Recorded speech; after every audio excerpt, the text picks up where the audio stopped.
Hello everyone, আজ আমরা সপরিবারে ব্যাগপত্র গুছিয়ে চলে যাচ্ছি শিয়ালদা স্টেশন। তারপর শিয়ালদা স্টেশন থেকে 7:42 ক্যানিং লোকাল ধরে আমরা চলে যাব সুন্দরবন। তো মাঝে পড়বে 17খানা স্টেশন, সময় লাগবে 1.5 ঘন্টা। এই দেখো, কথা বলতে বলতে আমরা চলেও আসলাম ক্যানিং স্টেশনে। এরপর ক্যানিং স্টেশন থেকে বাজারের ভেতর থেকে বাইরে বেরিয়ে সুন্দরবন যাওয়ার বাসে চেপে আমরা সুন্দরবনের উদ্দেশ্যে রওনা দেব। এই দেখো, এখানে টোটো ট্যাকার সব ধরনেরই ব্যবস্থা আছে সুন্দরবন যাওয়ার। মাঝে পড়বে একটি বাজার, ওই বাজারকে পার করে আমরা সোজা এগিয়ে যাব সুন্দরবনের বাসে চেপে আমরা এখন সোজা চলে যাচ্ছি গদখালির উদ্দেশ্যে। ক্যানিং স্টেশন থেকে গদখালির দূরত্ব 30 কিলোমিটার, সময় লাগবে 50 মিনিট। মাঝে পড়বে দুটি নদী, মাতলা এবং বিদ্যাধরী। এ দেখো, কথা বলতে বলতে আমরা চলে আসলাম গদখালিতে। এরপর এখান থেকে আমরা লঞ্চ ধরে সোজা চলে যাব সুন্দরবনের উদ্দেশ্যে। আমরা এই লঞ্চ ঘাটটিতে এসে দেখতে পাই অনেক বোট দাঁড়িয়েছে আর হাজার হাজার মানুষ যার যার বোটে ওঠার জন্য ব্যস্ত। আমাদের বোটটার নাম ছিল মায়ের দয়া। আমরা এবার ইছামতি নদীর বুক চিরে চলে যাব আমাদের প্রথম স্পটের দিকে। আমাদের টিফিনে দিয়ে দেওয়া হচ্ছে লুচি, তরকারি আর মিষ্টি। এটা খেতে খেতে ইছামতি সুন্দর দৃশ্য দেখতে দেখতে আমরা চলেও আসলাম আমাদের প্রথম স্পট বেকন বাংলোতে। এ দেখো, আমাদের বোট এসে নামিয়ে আমাদের বোট থেকে নেমে এরপর আমরা সোজা চলে যাব বেকন বাংলোতে। বেকন বাংলোটি লঞ্চ ঘাটের একদম অপোজিটেই ছিল, লেখা আছে ওয়েলকাম বেকন বাংলো। এরপর বেকন বাংলায় ঢোকার টিকিট হলো 10 টাকা। এই বাংলোটি রবীন্দ্রনাথ ঠাকুরের বাংলো নামেও পরিচিত। সুন্দরবনের গোসাবাল্যান্ডে অবস্থিত এই বাংলোটি স্যার হ্যামিল্টন কর্তৃক নির্মিত। 1903 সালে নির্মিত এই বাংলোটি এ যুগের একটি ঐতিহাসিক বাংলো। 1932 সালে রবীন্দ্রনাথ ঠাকুর হ্যামিল্টন সাহেবের আমন্ত্রণে এইখানে এসেছিলেন।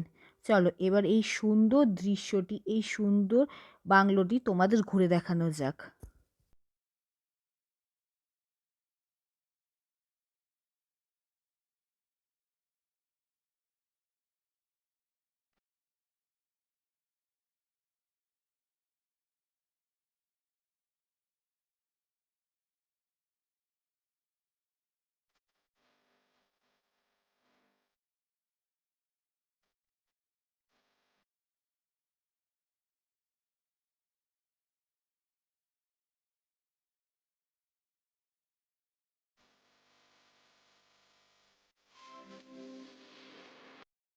এই বাংলোটি পুরোপুরি কাঠ দিয়ে তৈরি।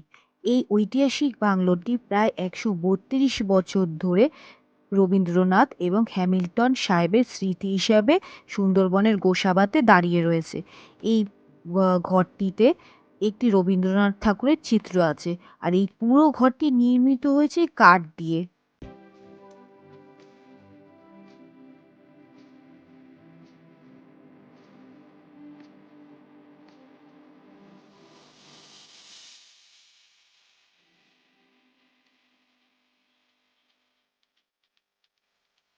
বেকন বাংলো দেখে এরপর আমরা 15 মিনিটের হাঁটা পথে চলে যাচ্ছি হ্যামিল্টন সাহেবের বাংলোটি দেখতে। এই গোসাবাল্যান্ডেই এটি অবস্থিত।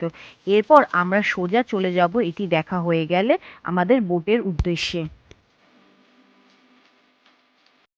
বোটে উঠতেই আমাদের হাতে ধরিয়ে দেওয়া হলো আমুদি মাছ ভাজা। বিশ্বের বৃহত্তম এই ম্যানগ্রোভ অরণ্য 10,000 ভূমি জুড়ে বিস্তৃত, যা 40% ভারতে এবং 60% বাংলাদেশে। বঙ্গোপসাগরের তীরে অবস্থিত এই সুন্দরবন 102টি দ্বীপ রয়েছে, তার মধ্যে 54টি জনবসতিপূর্ণ। কথা বলতে বলতে দুপুর গড়িয়ে এসেছে। চলো এবার দুপুরের লাঞ্চটি করে নেওয়া যাক। আমাদের লাঞ্চে ছিল স্যালাড, ভাত, ডাল, বেগুন ভাজা, একটি নিরামিষ তরকারি, চিংড়ি মাছ আর একটি মাছ চাটনি, পাঁপড়। এরপর খাওয়া দাওয়া শেষ হওয়ার পর সুন্দরবনের খুব সুন্দর একটি সূর্যাস্ত দিয়ে আমরা আমাদের সুন্দরবনে কাটানোর প্রথম দিনটি শেষ করলাম। এরপর আমাদের ধীরে ধীরে হোটেলে ফিরে যাওয়ার পালা। আমাদের হোটেলটি ছিল গোসাবা বালিল্যান্ডে। গোসাবা লঞ্চঘাট থেকে নেমে মাত্র ১০ মিনিটের হাঁটা পথ। খুবই কাছে, লঞ্চঘাট থেকে খুবই কাছে। এই এটি ছিল একটি ফার্ম হাউস, যেখানে যেখানে ছোট ছোট কটেজ করা আছে। এই কটেজগুলো হলো এক একটা রুম। এই প্রত্যেকটি রুমে বাথরুম অ্যাটাচ করা আছে। আর এই জায়গাটাও খুব সুন্দর একটি জায়গার মধ্যে হোটেলটি তৈরি করা। চলো হোটেলের রুমগুলো তোমাদের একবার দেখিয়ে দেওয়া যাক।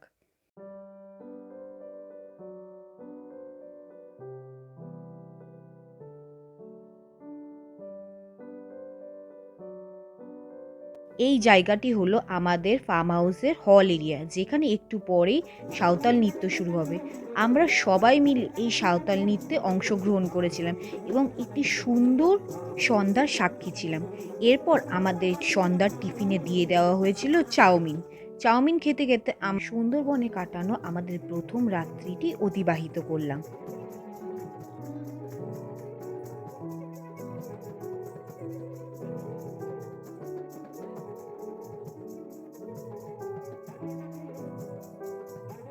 এরপর আমাদের দিয়ে দেওয়া হলো ভাত, ডাল, খাসির মাংস আর আলু ভাজা।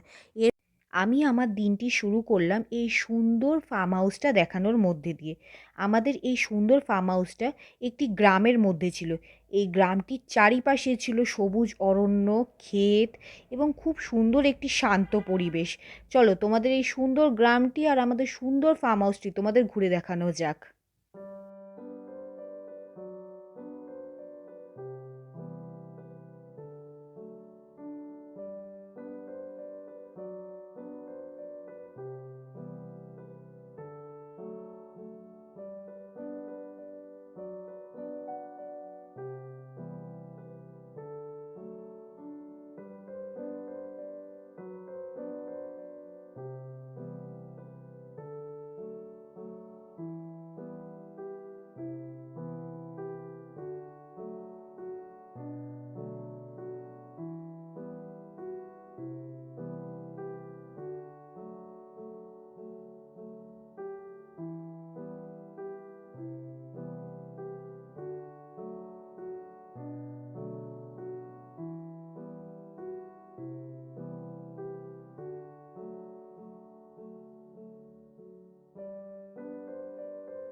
এটা ছিল আমাদের এই সুন্দর ফার্ম হাউসটির একটি ছোট্ট ভিডিও, যেখানে আমি আমাদের পুরো ফার্ম হাউসটি তোমাদের ঘুরে দেখালাম। এর পাশেই ছিল ধান ক্ষেত আর আলু ক্ষেত, আর সঙ্গে ছিল সর্ষে ক্ষেত। আমরা সবাই এখন সকলে মিলে সকালবেলা উঠে রেডি হয়ে বেরিয়ে যাব দ্বিতীয় দিনের ঘোরার উদ্দেশ্যে। আর এখানে যে ছোট ছোট ঘরগুলো দেখতে পাচ্ছ, এগুলো হলো এক একটা কটেজ, অর্থাৎ এক একটা রুম। আমাদের এই ফার্ম হাউসটার একদম পেছনেই ছিল একটি ছোট্ট পুকুর। চলো এবার সবাই রেডি হয়ে গেছে। এরপর আমরা চলে যাব আমাদের লঞ্চ ঘাটে। সেখানে আমাদের বোট অপেক্ষা করছে আমাদের জন্য। আর পথে আমি দেখাবো আমাদের এই যেই গ্রামটির মধ্যে আমাদের হোটেলটি ছিল, তার আশেপাশে ছোট্ট ছোট্ট কিছু সুন্দর সুন্দর প্রাকৃতিক দৃশ্য।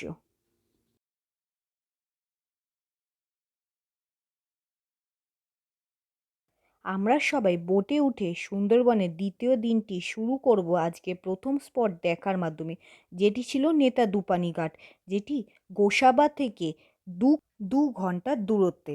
আমাদের সকালের টিফিনে দিয়ে দেওয়া হলো চা আর পকোড়া।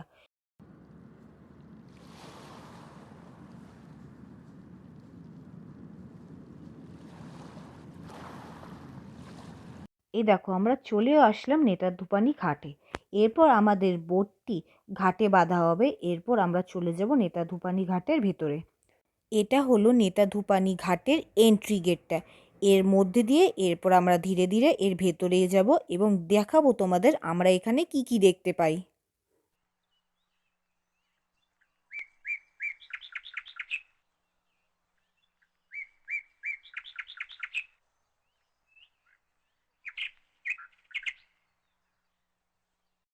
এই স্থানটি একটি নিরাপদ, বেড়াযুক্ত এবং পাকা হাঁটার পথ রয়েছে, যা পর্যটকদের ম্যানগ্রোভ বনের একটি অংশ নিরাপদে দেখার সুযোগ করে দিয়েছে। আমরা এখানে দেখতে পেলাম মা বনবিবির মন্দির এবং একটি বনবিবির মূর্তি, যা সুন্দরবনের পূজিত দেবী। এই স্থানটি একটি পৌরাণিক কাহিনী রয়েছে।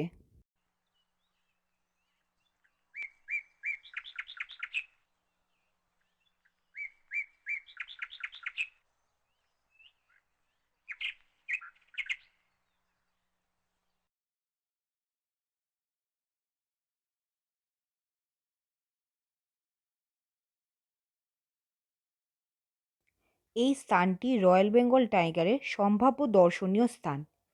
এই স্থানটি বেহুলা লক্ষীন্দরের পৌরাণিক কাহিনী দ্বারা গভীরভাবে জড়িত। এখানে আছে বনবিবির মন্দির, ৪০০ বছরের পুরনো শিব মন্দিরের ধ্বংসাবশেষ এবং নেতাধুপানি ওয়াচ টাওয়ার, যেখান থেকে দাঁড়িয়ে ম্যানগ্রোভ অরণ্যের বিভিন্ন পশু পাখি যেমন রয়্যাল বেঙ্গল টাইগার, কুমির, হরিণ, বিভিন্ন জীবজন্তু দেখতে পাওয়া যায়। নেতাধুপানিতে আমরা ৮ ঘন্টা সময় অতিক্রম করে একটি সুন্দর গ্রুপ ফটো তুলে সেই স্থানটি ছেড়ে চললাম অন্যত্র।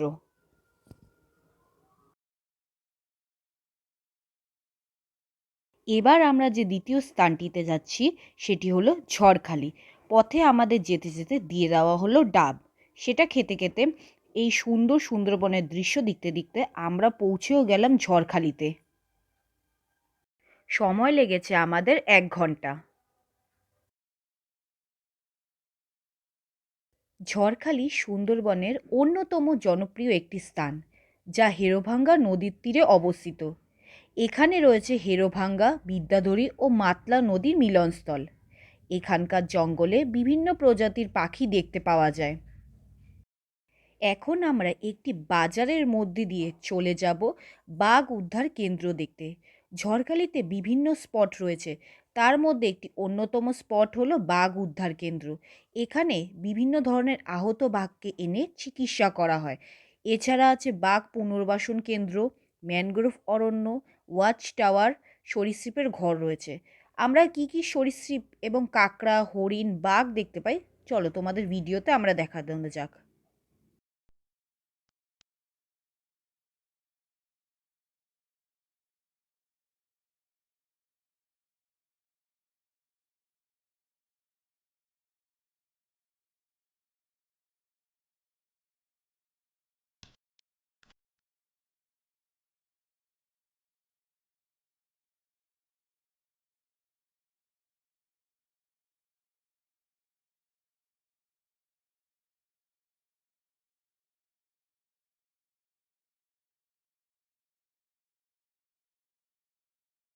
ঝড়খালি পর্যটন কেন্দ্র দেখে এখন আমরা চলে যাচ্ছি আমাদের বোটে। ও তোমাদের তো একটা কথা বলতেই ভুলে গেছি, আজকে আমাদের বোটটার নাম হলো এমবি জাঙ্গল কুইন। এরপর মাতলা নদীর ওপর দিয়ে আমাদের বোট ছুটে চলেছে আমাদের দ্বিতীয় গন্তব্যের দিকে।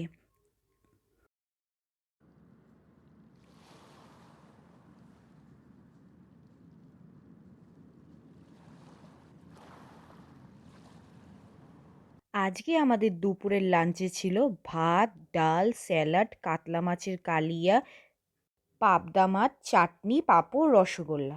এরপর আমরা সুন্দরবনের মাঝে ঘুরতে ঘুরতে আমাদের কার দেখা পেলাম জানো? সুন্দরবনের রাজা, সুন্দরবনের মূল আকর্ষণ দি রয়্যাল বেঙ্গল টাইগারের।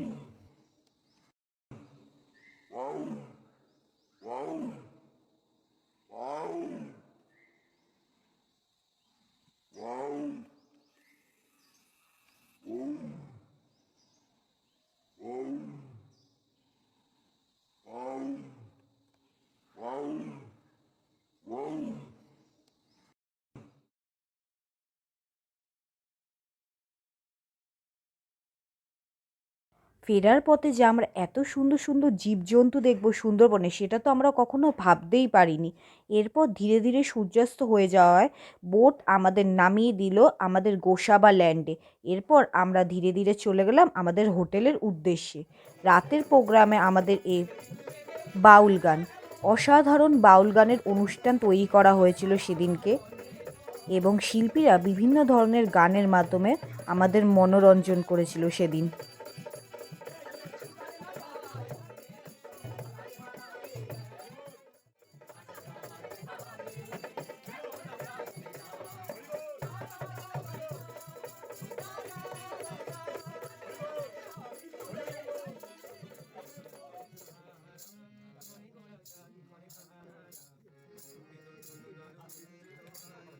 সেদিন আমাদের টিফিনে ছিল চিকেন পকোড়া, আর রাতের মেনুতে ছিল ফ্রাইড রাইস আর চিলি চিকেন।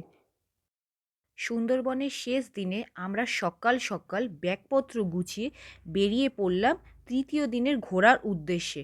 আজকে আমরা যাব প্রথম স্পট সজনেখালিতে। আমাদের সেদিনকে টিফিনে দেওয়া হয়েছিল লুচি, ছোলার ডাল আর মিষ্টি। গোসাবা থেকে সজনেখালি যেতে আমাদের সময় লেগেছিল 1.5 ঘন্টা।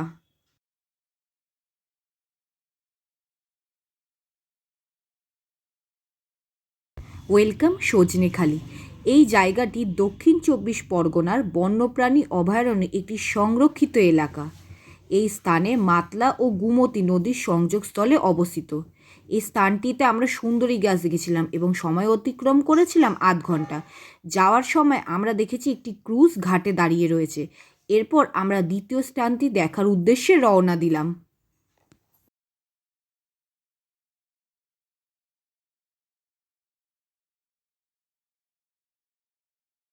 আমরা যে দ্বিতীয় স্থানটিতে গেলাম সেটি হলো ম্যানগ্রোভ ফরেস্ট ক্যাম্প। এটি গ্রামের একটি সরু পথ দিয়ে যেতে হয়। সেখানে রয়েছে লোকনাথ বাবার একটি ছোট্ট মন্দির। হাজার হাজার পর্যটক সেই মন্দিরটি দেখতে আসছে। চলো আমরাও ঘুরে আসি সেই মন্দিরটা থেকে।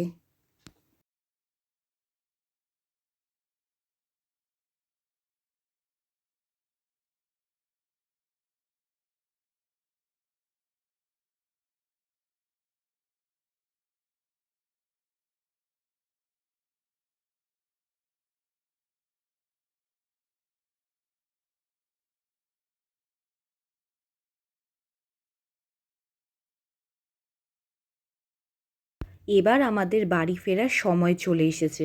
সুন্দরবনকে বিদায় জানানোর সময় চলে এসেছে। এই সুন্দরবনে কাটানো প্রতিটি দিনটি ছিল রোমাঞ্চকর, যেখানে ভোরের শান্ত নদী, বনের গভীরে হরিণের দল এবং সূর্যাস্তর স্মৃতিতে অম্লান হয়ে আছে। এরপর বোট আমাদের নামালো একটি ম্যানগ্রোভ অরণ্যের মধ্যে, যেখানে আমরা কিছুক্ষণ সময় অতিক্রম করলাম এবং বোটে গিয়ে আমরা আমাদের মধ্যাহ্ন ভোজটি সারলাম। সেদিনকে আমাদের ছিল ভাত, ডাল, মাছ, কাঁকড়া, আলু ভাজা, চাটনি, পাঁপড় আর রসগোল্লা। খাওয়া দাওয়া হয়ে যাওয়ার পর বোট আমাদের ছেড়ে দিয়ে আসলো গদখালিতে।